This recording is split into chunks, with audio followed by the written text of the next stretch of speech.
Dan Mosengo à la présentation Rio.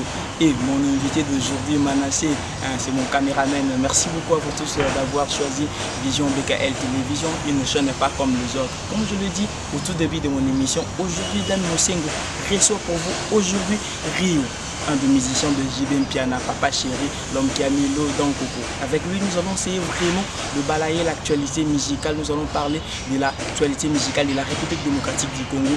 Bonjour et bonsoir à vous, ça dépend de l'art que vous nous suivez.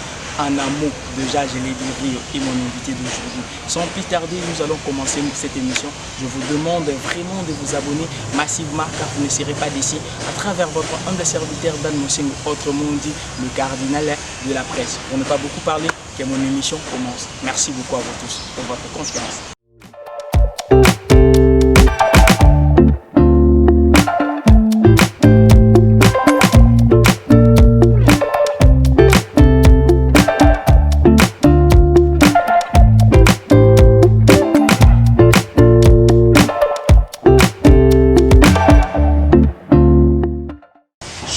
Promise et chose due.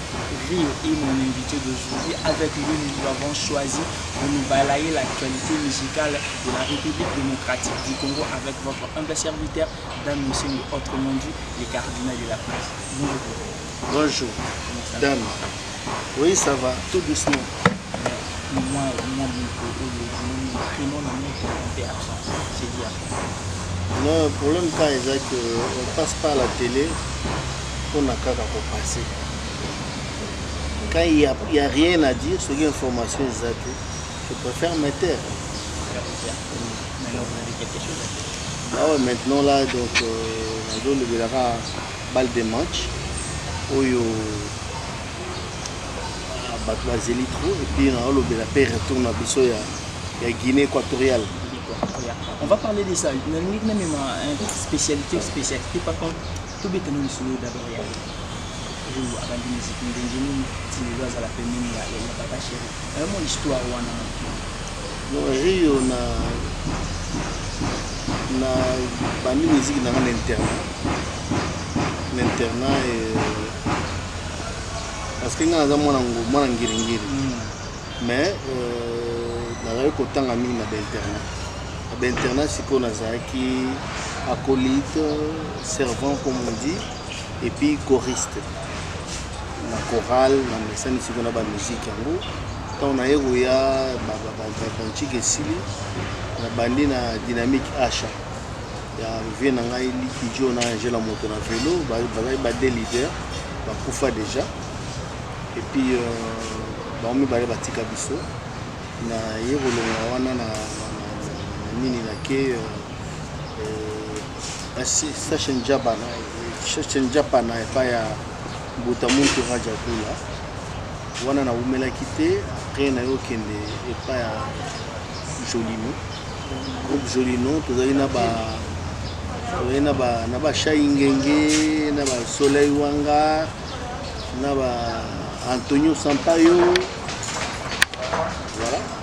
Après biso il y a eu des Bill Clinton, des CNN, yo longwa wana. Il y a un groupe multisystème, il y avait un magazine système. On a construit ça, na komina suka, na wenge BCBG, oya JB Mpiana, Mutopamba. Intégration dans la BCBG, ça là. Oui, dans la BCBG, il y a eu dislocation entre deux groupes, en fait, entre les deux leaders.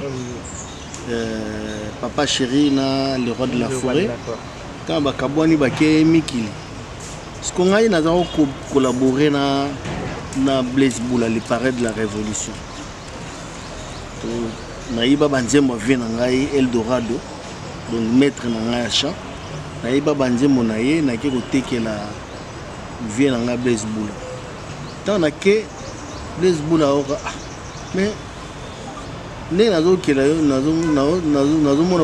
beaucoup plus chanteur que parolier.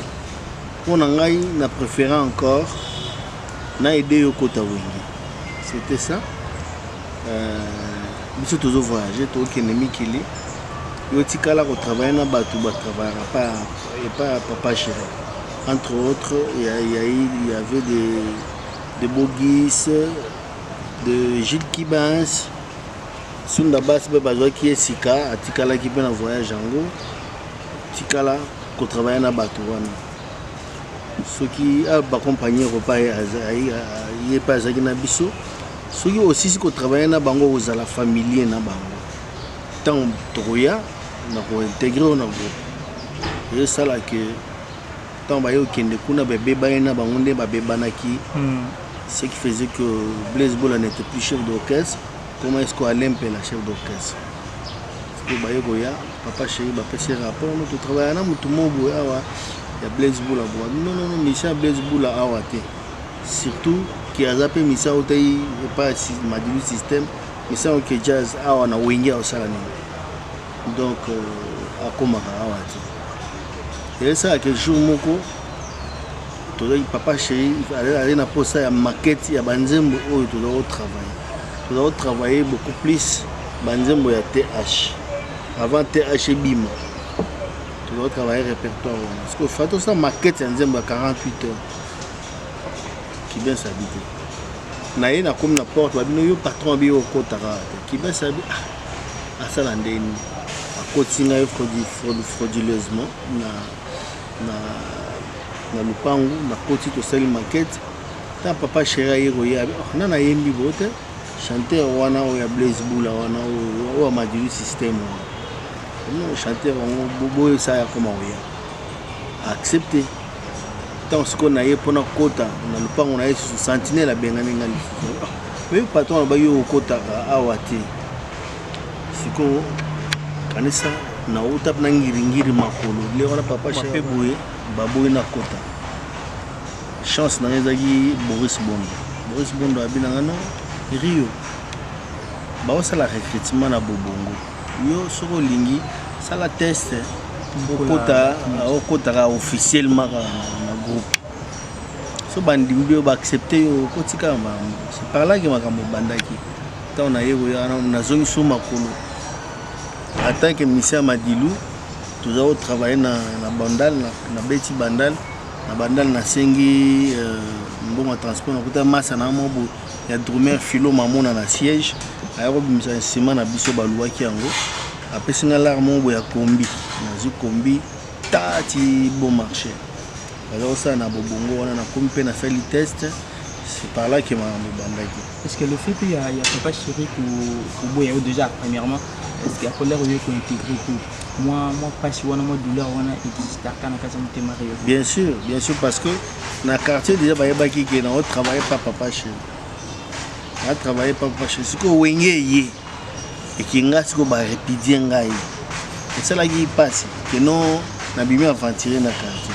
Est-ce que le lot peut déjà arriver à l'air ou intégrer vous pouvez na papa chéri rappeler que ngo boya kanga na kota déjà le mot vous ça. Non noté mais alors na beta ngo na été une émission ya collègue na yo adoyo pe na beta ili solo yo alanda na yebe émission ayebi na yeke ezalaki bobo et puis mutu so à côté la ngai j'ai ezala pas vieux beaucoup nani 13 bakutana na vieux beaucoup la yoki c'est ba maquette vieux beaucoup la yoki maquette pas nana oyemba on est à l'époque na zaiso na oyemba so kangi miso ka Luciano chanteur net Luciano na kinya wa me basé belete na disque na so chanteur wa zangi mobulu papa chéri papa mba sans koye ba yo déjà ça y est ba ayoki kaka maquette et puis nani tant papa chéri ba na mikili voisine na yemogo parce que il était entre na katikati ya agent moko à banque gérant en banque azaki wana na gauche na ezaki comment on appelle général Morobo parce que madame est général wana voisine papa chéri non bana mo ba tikala ko travailler ba ochang biso makele le trop mais moko sikoyo azako yemba nya encore voix wana mukebo azako yemba bongo voix wana so ezangi na musique na yo ma trop déjà c'est ba côté là nga déjà pas bato avant papa chéri tout le monde en bonjour intégration au petit BCBG déjà combien d'années BCBG ben plus de 20 ans raison fidélité. Mon fidélité, c'est que patron Nangai, on s'entend bien. Et puis je me sens à l'aise. Voilà, c'est mon groupe. Et en plus, mon Ninga a des moulous. Ceux qui, ils ont un beau dans la bisso, ils ont la richesse, mon groupe. C'est que les villageois ont un beau dans la bisso, batanga mate, basala ma diamant. Donc ceux qui viennent les lots qui n'aillent na village qui n'a eu diamant na na Kinshasa. Ok, c'est notre soutenir les Alara ABCD. Donc c'est mon groupe, c'est dans les sons, dans mes veines. Donc voilà la raison pour laquelle je demeure toujours dans Wenge, c'est parce que c'est mon groupe. C'est une question congolaise, nous ça se pose à cas. Lorsqu'on parle de la musique congolaise, on voit JBT, on voit on vivait à l'époque où on a JB, ça ne passe pas. Vous vivez à l'époque où on a psychologiquement, c'était comment? Probable que c'est Rwanda, Wenge musique à BCBG, Wenge musique à Maison, vous vivez à l'époque où on a non, il y a qui époque, il y a qui l'air pénal au Vanisama, c'est l'air à Bitumba. Il y a eu une Bitumba, Wenge, Bitumba, il y a qui non seulement na il y a cause côté ti na bandaku ya bato. Au moins mon bal exemple papa chéri, moi c'est le roi de la forêt. Donc au moins avec la bitine madame nanga za na cicatrice moko. Cicatrice wana ba kata mulangi. Nangola on a papa chéri. Donc ezaki bena époque wana na monter ozonga et puis le roi papa chéri na le roi de la forêt, là tout le monde faut tout respecter parce que depuis musique depuis ma grand Calais, la musique est banda, Calais Jeff. Si les lots bena tout comme na ba innocent na tikala comme on a artiste oyo ba bouger monde bongo et que non bobeti ndule bundule vide to beti net na foire ndule vide papa chéri bazo public ezo landa ye ka ezo escorter ye tina pala ba monde ye ka ma sa beti conseil ici donc lo anengona na ebité so etikalo sa maso. Mais la population qui le bara ou rana jibi ba ba kriya kerel wana ka kuna ba sa sisi makasi on bango so banda ko yoka na bango mais en public apa ba sa sisi makasi ba marquer musique ni ba kriya konfi wana bon wana siko question exact que papa chéri na le roi de la forêt mais attention ba sa ki bongo bino ba artiste mso pe ba meka so pe simba. Merci beaucoup vraiment chers abonnés, on va continuer dans cette émission, c'est vraiment une très bonne émission. Je vous demande de vous abonner vraiment massivement à l'heure à vous, ceux qui n'ont BKL Vision TV, que je tiens à remercier Maman de Bona Strasbourg, la question de moi, ce qui est pour moi, c'est une très belle femme, Maman de Bona Strasbourg, la question beauté, sans oublier Trésor Tilou, le banquier riche des États-Unis, la question beauté, Papa Chiraloba, la taille le bon, ce qui trouve vos femmes, bien en Goliath, France, on a péché au Pimbo, parlons un peu à l'image. Ouais. 10 ans. On a beaucoup de classe. Pourquoi les gens, même Matin, je ne pense pas à ça, 10 ans pas une seconde. Qu'est-ce qui se passe vraiment dans la balle de match? Question on a Bilsen Mangoum en direct des États-Unis. Tout le monde a une question. En fait, le problème est allé il y a tout ça dans son album. Mais l'album le plus combattu. Le plus combattu, au moins, surtout si c'est dans ce cas. Papa, j'ai dit que ce n'est pas il y a toujours des contre-temps dans la carte. Il est parti à Koutaïna, Kangiba office. Donc, ce qui a fait que la promettait qui, mais c'est réalisé. Mais cette fois-ci, je crois que ça les ont déjà. Donc, papa chéri a été jusqu'à pour un concert en Guinée équatoriale. Donc, je crois que tu as déjà après Saint-Valentin, alors qu'il y en a comme ça dit qu'il y en a tant attendu. Voilà. C'est que pour le moment, pas de match 100%. C'est nous qui nous et là, les autres ont été la touche finale. Donc, tu as un niveau à mixage. Ça mixé plusieurs titres. Et tu peux donc, quand la mine était beau, c'est là. Il y a un problème beaucoup dramatisé. Non. vous avez la calme, vous aussi pour la vie. Comme je le dis, nous sommes déjà intermédiaires, interface car nous sommes des stars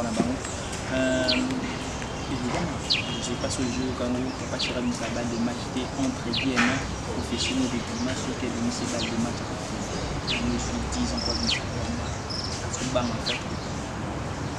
Si les abons d'achati karami zibimba moko pour kufaka non ils a faux problème ils a que papa chéri disque na bino ils a une des cas combattu mais les bimana kala mingi te bo sepela na bino boza déjà on sepela pour ba mélodie ils na kati vraiment boza gâté quoi. Mais par rapport au défi aussi de l'album, on donne 10 ans, il me semble que moi, mon côté Afrobeat, les lois s'imposer. Et tant qu'artiste, ils vont très bien Afrobeat, Afrobeat, qui peut s'imposer dans la musique Nebuso. Les lots, rumba, featuring, vraiment, comment dirais-je, man à mode. Est-ce que aussi, beaucoup de niveau de feu sur le terrain. En fait, musique il y a un style belé. Il n'y a pas que Afrobeat. Musique d'abord on a biso ba congolais ils rumba. Papa chéri azali parmi les artistes oyo pena ba betela bino rumba.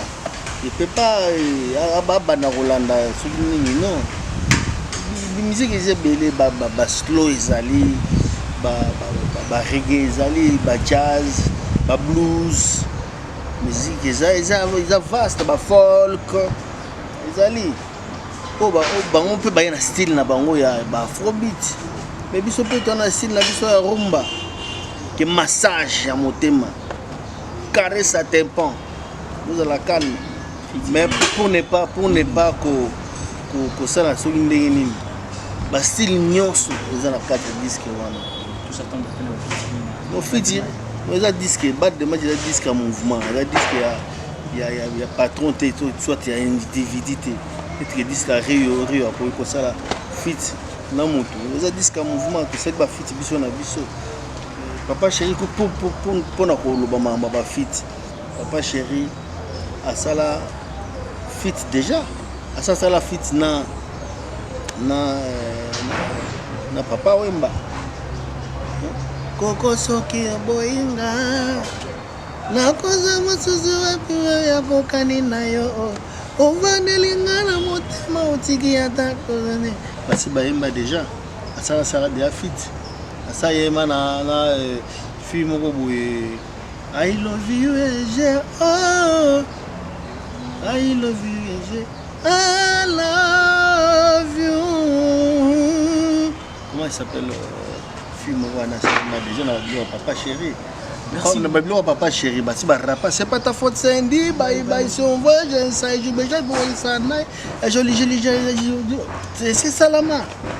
Et là on est nous bon cancer. Oh Salama na noté na BCB. On dit aussi papa chéri que le bakoza à la terme à la mode. Nous sommes dans le confinement, tout à bêtiment, à ce public, papa chéri, rien du tout. À part balle de match, quelque part, tout le monde live, moi bon, avec papa chéri, on ne voit pas vraiment papa chéri dans la monde. Il ne faut pas faire comme tout le monde. D'ailleurs, papa chéri, il est à salle, là, à Bazolanda. Et là, on a une idéologie pour ça, acoustique. On a profité pour nous féliciter, faire rigoler. Parce que c'est lui qui a commencé avec l'acoustique, on a le confinement. On a Olivier Chima en Amikili. Après, on a confinement. On a surtout emboîter le pas. Donc, félicitations. Mais papa, je ne peux pas faire comme faire. Voilà. Mais quelque part, papa chéri, conseille un peu moi papa chéri. Est-ce que il y a toujours proposé mon problème? Non, pas orgueil. Il a orgueil, c'est ça normal. Moi, ma belle zaka, vérité et touche à battre. vérité net mikolo vérité lequel a problème na Emilia lequel a problème pourquoi dans les cas d'émission moko il y a confrère na yo émission titre na ezali le baka rien que vérité avant au banda ba toujours gérer écoute le baka makambo yo mona le ba vérité na le baka vérité que nous Emilia ne voulait pas de nous Emilia azako linga biso ba artiste difficulté de na ba artiste sika na BCBG zaika Emilia. Déjà les noms de Emilia, j'imagine à moi que Emilia a rendu la vie difficile à la musicienne. Pourquoi Emilia? On doit comprendre. Donc voilà on a lobby vérité et le gars il a un problème na Emilia. Comment le baba blabla, n'importe quoi ça. Pourquoi bazairo balingaka vérité? Vérité papa chéri mon toi ba abandaka makambo bele bino ba tu peux bamboiter le pas. C'est la vérité, les bosseurs de la musique pour betango. Faut là ta veste aux arabes papa chéri un système bana mindele t-shirt ka jean toleka bana mindele balandi papa chéri na ba to beta lelo na casquette de ko yeba punda to la ta punda to la di punda vérité ni yo na yebisa yo so papa chéri salaka ba balandaka on a aussi besoin musicien on a aussi besoin de vérité directement tout quand on a répondu quand on a répondu dans l'émission le prof. Ouais. Le prof va aller de la classe, le prof a fait caravane. On va faire ceci. Vérité, nous avons autant à 5 artistes et musiciens. Sur 10, on doit combien?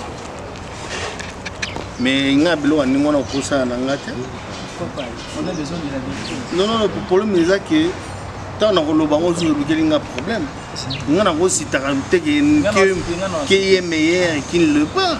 C'est pas à moi de le faire. Merci beaucoup, Chavi Mbemba, l'homme beau, l'homme mbinga, l'homme avec beaucoup d'argent. Ils avaient toutes les deux, les profs, pourtant les artistes et musiciens. Invité Nabiso à la petite casquette, il y a professeur, musicalement parlant. Faire une relaxation. C'est le disque. La coupe c'est 8 hein. Pareil. Sylvie le cœur. La coupe ça est 5. Bien filé. Bon, en fait, le quoi, Sylvie tu peux ça signer à ta 6 pour bien filer à 5. Non, Sylvie. Il y a 7 hein. Tout à l'heure. Oui, on a un rôle à 100%. Mais on appelle ça à 5. La dernière personne est confiée au milieu de service. Il y a un professionnel de 0, par exemple. Par exemple 0. Merci beaucoup, c'était notre rubrique. Le prof, notre invité à la technique casquette, il y a le professeur de APC artiste. Petit à petit, nous arrivons vraiment vers la fin de cette émission. On va un peu parler là-bas où nous sommes à BCBG. Nous avons Moussaka ici. Tous les criminels de la BCBG, je suis là parce que vous allez c'est comme ça. Oui, ça fait partie. Mais ils appellent à Babylone, ils ont kati. Et l'eau à Liboso, il y a le biwana. Et l'eau à Liboso, il y a le biwana. Ils ont solo. Ils ont bénissabilité. Ils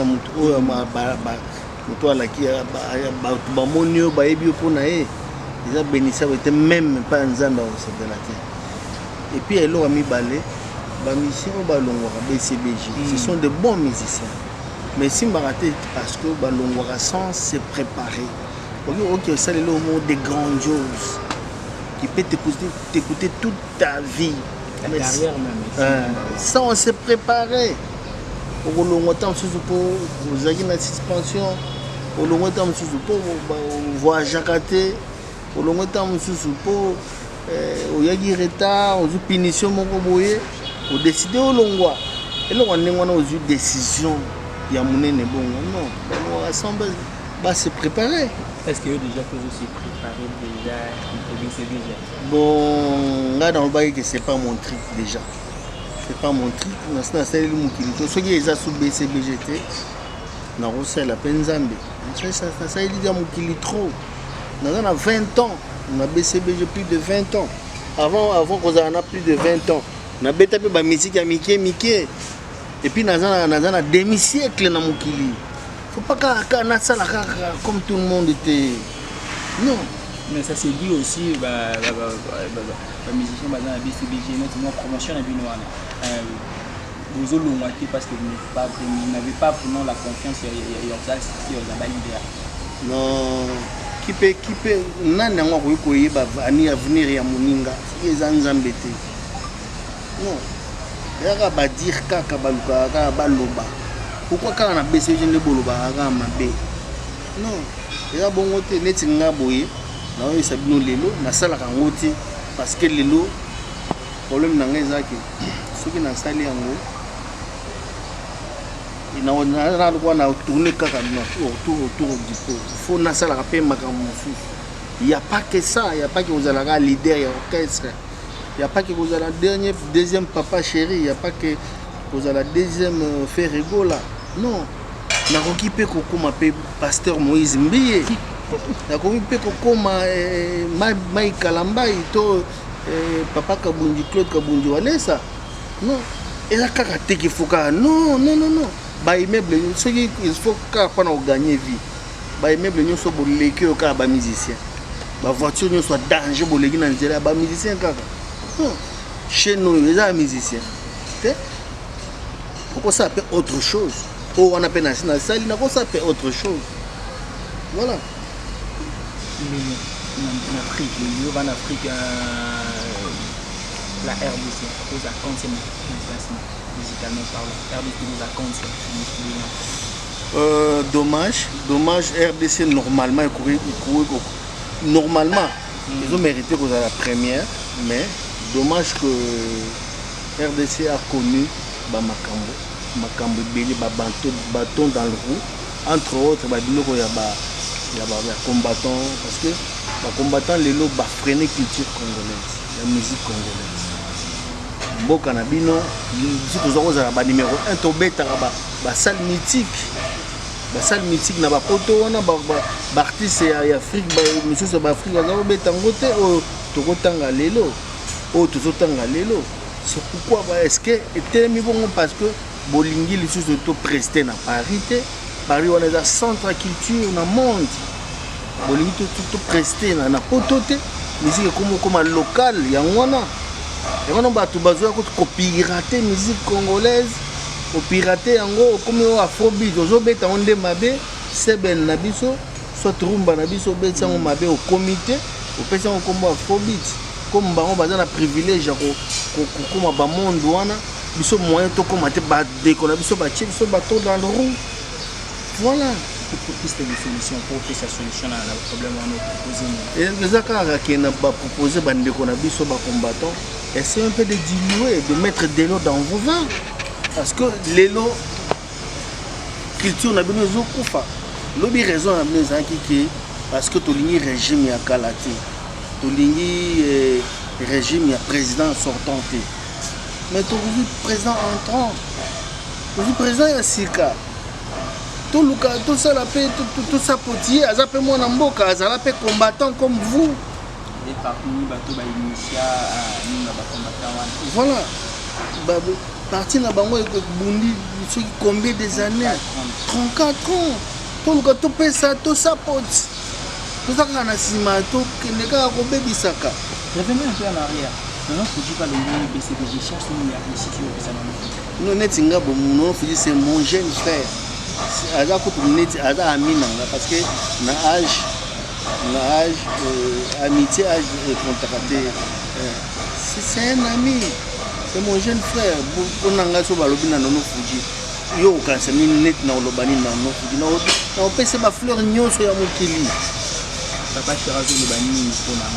Papa chéri paye quand la même chose. Et d'ailleurs nono Fuji c'est moi na moko azolo ba pe mabe moko te ya wenge. Ndenge mosaka lobaki awa azolo bape mabe moko te esika uti nako kaka azokumisa bavie na ye bajise parara banani azokumisa bango ti lelo moto ndenge wana pene opesa bafleur te vraiment Merci beaucoup, nous sommes vraiment petit arrivés à la fin de cette émission. Je vous demande vraiment de vous abonner massivement à Maman Sylvie Kafukisa. Kufukisa. C'est mon ami. Un clin d'œil vraiment en toi, clin d'œil aussi à Grachi Tembo na Canada, na Pesumbo de Bissiko Zali. Nous sommes vraiment arrivés à la fin de cette émission. Pour retenir d'abord un passage dans l'émission.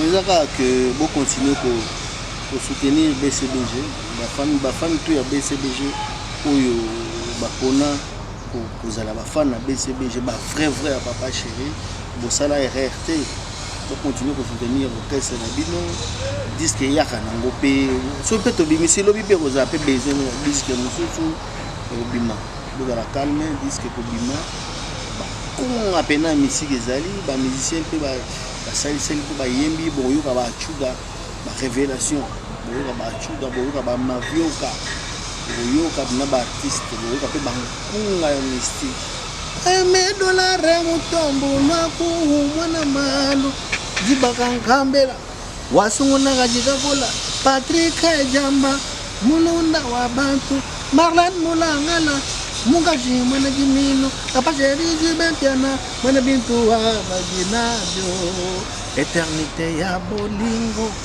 Attends, je te confie, amour, réseau, vivre. Attends, dans l'au-delà, nako tinga mokaka, je l'y appelle. Il faut bolingo teza kilo, jamais bako memisa yango na portere wo. Dogo boyoka bankumba de match. Ouais, boyoka pena biloko. Dans cette émission, tout ça la radio, il faut pas dédicacer moi je me pose la question sous sa tête.